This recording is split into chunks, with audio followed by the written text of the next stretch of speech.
hoy empezamos la 10ª temporada de Discapacidad en Frontera. 10 años dando guerra, como digo yo, y nunca me había pasado que venimos en un coche a Prado del Rey y a pinchar el coche. Claro, esto suele pasar, pero cuando tienes con la hora pegada, te dan los nervios y además encima con esto de la pandemia es todo más complicado. Pero hemos llegado como siempre, llegamos cuando se quiere se puede, es lo grande de nuestro programa.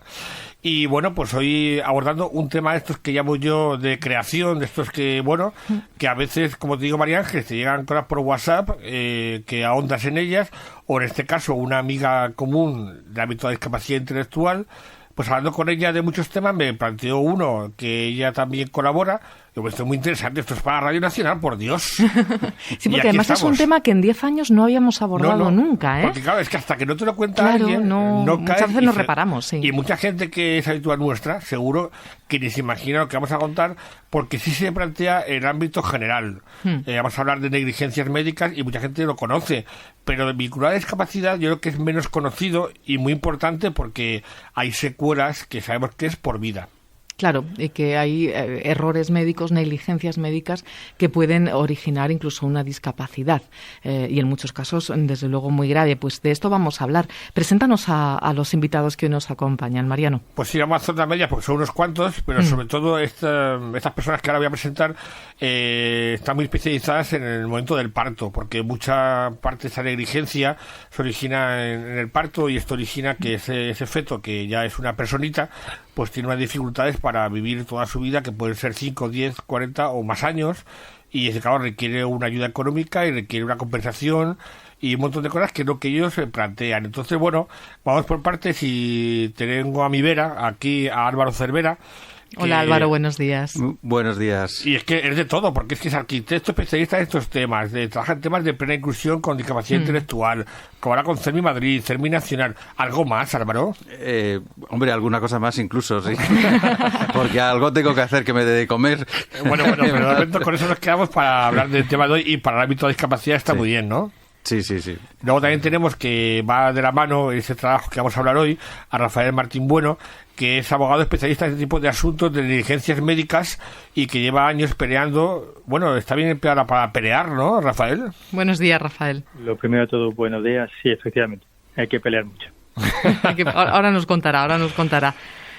Y por último, la invitada, que claro, que nos parecía oportuno, que ellos son los técnicos, los que pelean el asunto, los que técnicamente lo abordan, lo investigan, lo documentan, y nos parecía importante siempre en Frontera, como creer María Ángeles, que hay un testimonio, alguien que le ha pasado, lo ha vivido, lo ha padecido, lo ha sufrido, y al final creo que incluso salió bastante bien, y es el caso de nuestra invitada que está por teléfono, que es, ahí se me ha olvidado el nombre. Judith Puig, está con nosotros Judith Puig. Buenos días, Judith. Hola, buenos días. Muchas gracias también por acompañarnos. Que está en Sabadell, gracias por invitarme. Está en Sabadell. Gracias. Sí. Pues ahora nos contará su testimonio, pero a mí me gustaría en primer lugar situar un poquito el tema, si les parece.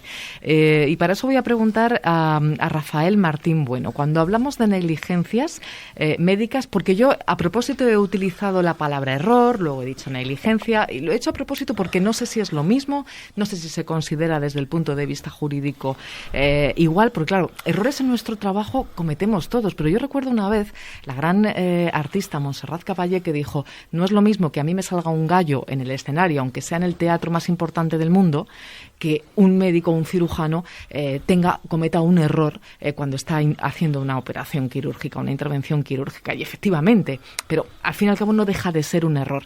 Pero aquí estamos utilizando el término negligencia. No sé, ¿hay alguna diferencia? Cuéntenos, sitúenos un poco el tema, por favor, Rafael. A ver, a priori es lo mismo. Es decir, lo que pasa es que el ámbito es distinto y, sobre todo, lo más importante, las consecuencias son distintas. Claro. Todos vamos a cometer errores. El problema es que los médicos, cuando cometen errores, puede conllevar un daño terrible. Y esa es la única diferencia, porque error, negligencia médica, lo único que conlleva es que se ha realizado una actuación contrario a lo que debería ser y ha causado un daño. Entonces, lo llamemos como lo llamemos, al final es exactamente lo mismo. ¿Cuál es? Sí. Perdona, Mariano. No, es que decía que aparte también esa negligencia médica, en el caso que vamos a abordar ahora, ellos están pensados en el tema del parto al inicio, pero también se puede abordar esta reclamación a lo largo de la vida, ¿no? Uno puede quedarse ciego, como me pasó a mí con 18 años, o a otra edad, y también reclamar esa negligencia, aunque no sea en el parto, que también sea posterior, ¿no? La pregunta es para mí, ¿verdad? Sí. Sí, claro. A ver, yo estoy especializado en daños tras partos, pero evidentemente los daños de los médicos pueden ser a lo largo de toda una vida. Es más, pueden ocurrir en un momento determinado y el alcance de determinarse muchísimos años después. Entonces, evidentemente, el daño y la negligencia médica puede cometerse a lo largo de una vida. Claro. ¿Cuál es el caso de Judith? Cuéntanos. A ver, el caso de Judith es una mujer embarazada que es atendida por una matrona en casa y esta matrona no cumple siquiera los propios principios reflejados en el contrato, que es que cuando pudiera suceder alguna alteración del parto, tendría que ser llevada inmediatamente al hospital. Uh-huh. En este caso, existe un estancamiento del parto, es decir, que a pesar de transcurrir una serie de horas, la presentación de la cabeza fetal es que el niño no baja. Por tanto, esto es el motivo de que hay que acudir a un hospital porque requiere una serie de tratamientos específicos. En este caso, se tendría que haber inducido el parto. Inducir el parto es suministrar un fármaco, puede ser oxitocina, uh-huh, para favorecer esas contracciones uterinas que hacen que el niño pueda descender. Porque evidentemente hay un momento a lo largo del embarazo que la madre genera unas contracciones de forma natural para que el niño vaya rotando, vaya descendiendo por el canal del parto y salga por la vagina de la madre. Si eso no es así, se requiere una serie de mecanismos y sobre todo un control, porque puede existir algún momento en el que exista una falta de oxígeno por parte del niño. En este momento, mediante una monitorización que se llama, se controla la contracción de la madre y el latido del feto. Y en el supuesto de que haya algún tipo de alteración, siempre existe la opción de parar el parto natural, realizar una cesárea y extraer al niño sin secuelas. ¿Y qué ocurrió a partir de ahí, Judith, cuando se produjo esto en tu parto? Bueno, cuando la comadrona decidió que teníamos que trasladarnos al hospital, llegamos allí, ella informó a las comadronas del hospital y se fue, no la dejaron entrar. Entonces, allí estuvimos como, no recuerdo muy bien ahora, pero Rafael supongo lo puede confirmar, como 6 horas antes de que Biel naciera por cesárea. Tardaron mucho. Yo llegué en unas condiciones que necesitaba una cesárea urgente y aún así ellos intentaron provocar el parto, me pusieron oxitocina también. Pasaron demasiadas horas y además también hicieron un pH de calota, que es que se extrae un poco de sangre de la cabeza del niño, uh-huh, para ver el pH, es una prueba que indica el sufrimiento fetal, y las máquinas del laboratorio las 2 máquinas que realizan esta analítica estaban calibrando a la vez. Esto es un error bastante grande porque es una muestra que es muy importante, que en el laboratorio dejan de hacer todo por esta determinación analítica, porque es muy importante, hay una vida en riesgo, y las 2 máquinas estaban calibrando a la vez. Y Biel nació con un sufrimiento bastante, con una falta de oxígeno bastante importante, y lo trasladaron a las pocas horas a un hospital de referencia en Barcelona, que es el de Vallebron, uh-huh, en el que estuvo en la UCI, creo que un par de semanas bien, y luego 2 semanas más y unos días más en planta. Uh-huh. Bueno, nos dijeron en la UCI, nos dijeron que no, que Biel no tenía un daño cerebral muy grave y que no, seguramente no iba a sobrevivir. De hecho, nos pusieron una psicóloga para prepararnos para el duelo. Sí. ¿Y el niño qué edad tiene ahora, Judith, y qué padece? Pues ahora Biel tiene 5 años, los ha hecho ahora el 28 de septiembre, hace poco. Él tiene el diagnóstico que nos dieron al salir del hospital, es de encefalopatía hipóxico-isquémica grave, y esto lo que le provoca es, tiene dificultades visuales, tiene parálisis cerebral que afecta a su motricidad, o sea, no camina, no gatea, tampoco se mantiene sentado independientemente. Tiene dificultades visuales, no puede hablar, sí emite sílabas, pero no llega al habla de momento. Y bueno, tiene una discapacidad reconocida del 75%. Pues me saqué a ser más alta, porque esto de un día tenemos que abordar el tema de los grados de discapacidad, María Ángeles, porque yo como persona ciega tengo el 85%, menos que este niño, que creo que es un poco injusto y estaba mal estructurado desde el inicio. Yo siempre lo he dicho, esto es algo que me llama mucha atención, porque yo soy más autónomo que este niño, desgraciadamente por él, y en cambio tengo más que él de grado de minusvalía, con lo que es algo que hay que estudiar y que hay que reformar. Siempre lo he dicho, porque no tiene sentido. Y yo el primer afectado soy yo, porque pero a creo que el grado de discapacidad lo van valorando cada cierto tiempo, ¿no? Porque él cuando era más pequeño tenía un 45, pero luego como tienen que, a medida que crecen, pues tienen en cuenta más cosas, ¿no? El habla, según el desarrollo normal, pues claro, tienen más factores en cuenta y luego la discapacidad aumenta. Bueno, pero está claro que ahí, no sé, bueno, es un tema a analizar, pero yo quería antes de seguir, porque mucha gente se preguntará, y en todo lo que ha contado Rafael, lo ha contado Judith, ¿qué pinta un arquitecto en este proceso? ¿Para qué está un arquitecto en este equipo de trabajo, Álvaro?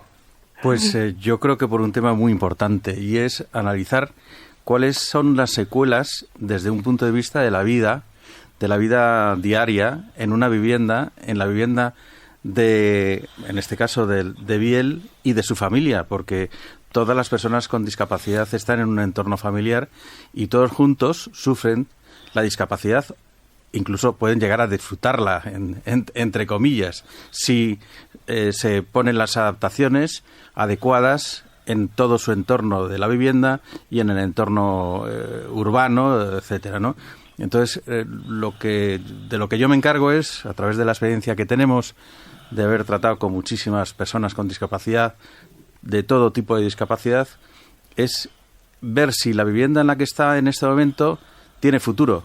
Porque claro, el niño ahora mismo tiene 5 años, o cuando nace un niño, va evolucionando. Pero no es lo mismo tener 5 años que tener 45. Claro. Y lo que todos queremos es vivir el máximo posible, pero con el máximo de calidad de vida. Y eso supone que muy probablemente la vivienda en la que está, y en concreto la vivienda de Biel y de Judith, yo la conozco porque la he estado analizando, pues es una vivienda en la que no va a poder vivir con la calidad de vida adecuada, pues probablemente a partir de dentro de 5, 6 o 7 años. Ahora mismo a Biel, Judith y su padre también, que le cuidan estupendamente y la atienden fenomenal, pesa poquísimo y entonces es fácil moverlo, pero cuando Judith pese 45, 50, 55, 60 kilos, imaginaros que ya no es tan fácil. Claro. Va a necesitar de muchos tipos de apoyos y esos tipos de apoyos tienen que moverse por dentro de la vivienda. Claro, Rafael, y todas estas cuestiones que están saliendo, porque claro, lo primordial obviamente es la salud, ¿no?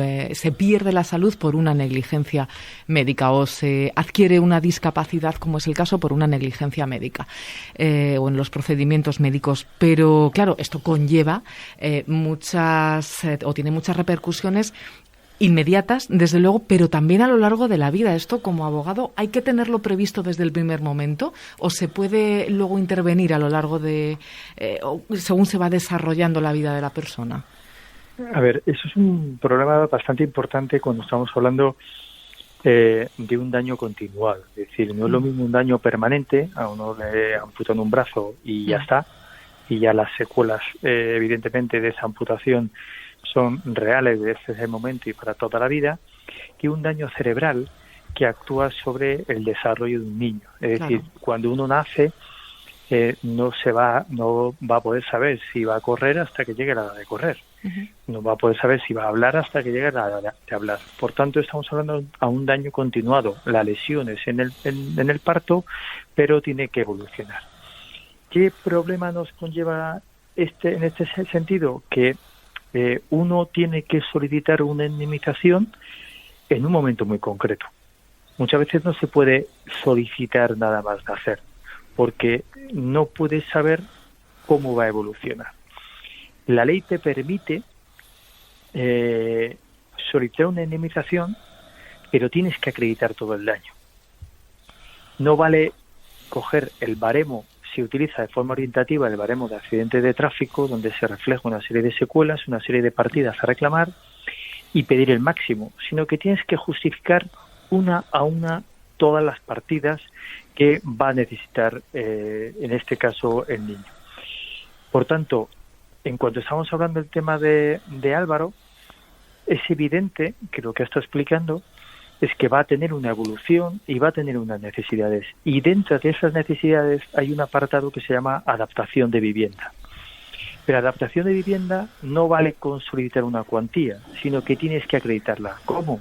Pues mediante un arquitecto especializado que va a realizar un estudio de esa vivienda, va a realizar un estudio de las necesidades y de las posibles reformas de esa vivienda o compra de esa vivienda, además de las necesidades de adaptación del día a día, de puertas, grúas, mecanismos para que pueda comer, pueda ver, utilizar el iPad. Y aparte también, Rafael, que la persona con discapacidad tenemos la vida más cara por razones obvias. Tenemos más gastos que la persona que no lo tiene. Todo eso se cuantificará, ¿no? Imagino. Sí, evidentemente. Vamos a ver, el juez no te da nada que tú no acredites. Es decir, este es un problema del abogado. El abogado tiene que... Por esto estos pleitos son muy complejos. Claro. O sea, yo tardo muchísimo en hacer una demanda. Se lo digo a mis clientes cuando vienen y dicen, mira, yo llevo pocos pleitos porque el día tiene 24 horas, tengo 3 niños, tengo una vida y esto y cada demanda para mí es un mundo. Porque cada euro que solicitas tiene que ir con un informe, un presupuesto, madre mía. Un informe. ¿Por qué? Porque evidentemente cuando uno tiene una prótesis, estas prótesis tú tienes que ver cada cuánto hay que renovarlas. Claro. Entonces, no vale con decir, no, te pido 1 millón de euros, que a lo mejor es muy poco. Yo te tengo que pedir lo que tú vayas a necesitar, pero con un informe de un traumatólogo, un rehabilitador, que diga que vas a necesitar un tipo de prótesis y esta prótesis en una ortopedia diga que se necesita cada X años. Pero, Álvaro, Rafael, claro, se me viene ahora a la mente un montón de casos que conozco de gente, que seguro como los oyentes, que conozco a fulanito que le pasó eso, todo el mundo seguro conoce a alguien. Y le pregunto a Álvaro o a Rafael, un caso que conozco, que nació una niña con parálisis cerebral hace 50 años, porque había un cambio de turno, el cambio de turno no llegó a tiempo, estos 10 minutos ahí sin atención, y parálisis cerebral aguda. Y conozco a esa niña que tiene 50 años, y los padres han dedicado 50 años en cuerpo y alma a cambiarse de casa, silla de ruedas múltiples, etcétera. En estos casos, evidentemente, toda la justicia tiene que ser con pruebas, ¿no? Pero se podría también plantear algo retroactivo cuando es tan evidente y que han pasado 50 años, bueno, a lo mejor menos, y sería viable o es muy complejo. Pregunto a los dos, no sé, porque por ejemplo el caso de este amigo mío cambió 2 veces de casa por motivo justamente de la discapacidad original de aquello. Claro, y además, perdona que enseguida intervenís, pero al hilo de lo que dice Mariano, es que yo estaba pensando justo lo mismo, Mariano. Claro, a lo largo de la vida hay una evolución tan grande en la sociedad, en las tecnologías, en todo nuestro día a día. El caso este que nos comenta Mariano, 50 años, fíjate lo que ha cambiado la vida en 50 años. Entonces las necesidades pues puede que sean mucho mayores que las que hace 50 años se podían haber previsto. No sé esto muy bien cómo funciona. A ver, esto es un tema de seguridad jurídica. No se puede dejar abiertos los plazos de prescripción o las acciones judiciales de por vida. Claro. Además, antiguamente había unas acciones contractuales de 15 años y hace unos años, se modificó el Código Civil para establecerlo en 5 para los temas privados y 1 año para la sanidad pública. Ojo, este año comienza desde que uno puede determinar el alcance de las secuelas. Que no tiene por qué ser inmediatamente, claro. No, claro, efectivamente. Es decir, es la diferencia, por eso he comentado antes, la diferencia entre daño permanente y daño continuado. Yo sé que tengo un niño con una lesión provocada en un parto, pero no sé cómo afecta. Es decir, no sería justo que me obligaran a reclamar nada más nacer, porque entonces solamente podría reclamar las secuelas en ese momento. Claro. Y con respecto a esto, también hay una cuestión. Es decir, a mí el tribunal, es decir, a mí se me permite a lo largo de una vida presentar la demanda cuando tengo determinado el alcance de las secuelas. Ojo, pero si esto dura 15 años, yo a lo mejor a los 5 años, aunque no he podido determinar el alcance de las secuelas, puedo presentar esa demanda. Es decir, no tengo que esperar hasta el final. Y si me dan a lo mejor 1 millón y posteriormente a lo largo de la vida puedo acreditar que ha habido otros daños posteriores, puedo volver a presentarlo. Pero ya he presentado la primera demanda y la he ganado. No esperar 50 años. Claro. No es posible. Claro, y por ejemplo, la accesibilidad que es tan universal, tan en general, que no es como antes, que era más física, ahora, Álvaro, a accesibilidad hablamos de muchos ámbitos, de la cultura, tecnología, hay un montón de aspectos. ¿También se trata también ese tipo de aspectos de accesibilidad, no solamente la física? Dentro de la vivienda sí, yo trato todo el ámbito al que puedo llegar, pero claro, yo las herramientas que tengo son la foto de hoy en día. Yo no sé qué es lo que va a pasar dentro de 30 años. Yo la forma y además yo creo que la manera de poder convencer a un juez es decir, en la vivienda en la que estás, las adaptaciones que necesitas, la verdad es que en la mayoría de los casos me sale que hay que cambiar de vivienda y ir a una vivienda de un tamaño mayor, de acuerdo con las necesidades de la persona, y claro, la valoración de esa la tengo que hacer de acuerdo con los parámetros de hoy en día, los parámetros inmobiliarios de hoy. ¿Dentro de 30 años la vivienda puede haber subido 20 veces? Pues puede que sí, pero yo eso no me lo puedo inventar. Yo tengo que hacer la valoración de acuerdo con el día de hoy porque creo que es la mejor manera de poder convencer a un juez de que se está haciendo una valoración justa con la foto de hoy. Claro, Judith, exacto. ¿Cuál es vuestra situación en este momento con el niño que nos has dicho tu hijo tiene ahora 5 años, recién cumplidos? ¿Cuál es vuestra situación y qué perspectiva de futuro ves como madre? Bueno, Biel hace poco que lo han operado, tenía una subluxación de cadera. Entonces fuimos a Alemania a operarlo porque con el COVID aquí en España no había manera y se abrió una posibilidad en Alemania y bueno, se está recuperando, está haciendo mucha rehabilitación, no lo estoy llevando al colegio. Luché bastante para que hiciera durante la edad de P3, P4 y quizá P5 la hiciera en una escuela ordinaria porque venía de estar 2 años en la guardería con los niños y quise pues que continuara con esta un poco escuela inclusiva antes de que sabemos que no está preparado el sistema no hay los recursos para poder tener estos niños en la escuela ordinaria. Yo sé que a la larga pues nos tocará buscar una escuela especial. No sé, con el tiempo hemos aprendido a llevarlo y a vivir felices y aprovechar todos los momentos buenos y disfrutar de la vida a pesar de todo, o sea, porque tenemos muchas dificultades y bueno, por suerte yo quería mencionar que hay ayudas, que nadie te informa de las ayudas que hay y que, por ejemplo, yo me he enterado de cosas por otras madres.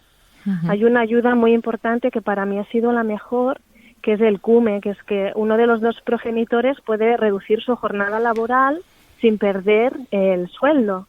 Y esto me ha permitido pues poder afrontar los gastos, enormes gastos que conlleva tener un niño con una discapacidad tan grande y poder tener tiempo para poder estar con él y atenderlo, porque necesita ayuda para todo. Yo creo que este es un tema, desde luego, tan importante que creo que deberíamos retomarlo en otra ocasión, porque a mí me siguen surgiendo tantas cuestiones, tantas dudas. La pena es el tiempo que, como siempre, nos apremia, pero a mí me gustaría que lo retomásemos, Mariano, en otro momento, porque de verdad creo que es muy desconocido, efectivamente, y yo creo que aquí han salido cosas en la conversación que pueden estar aportando mucha luz a familias que ahora lo pueden estar pasando realmente mal. Así que yo agradezco muchísimo a quienes hoy nos han acompañado, a Judith Puig, que es esta mamá que nos ha contado su testimonio y que, como digo, pues seguro ha aportado tanta luz a tantas familias, a Rafael Martín Bueno, sin ninguna duda, abogado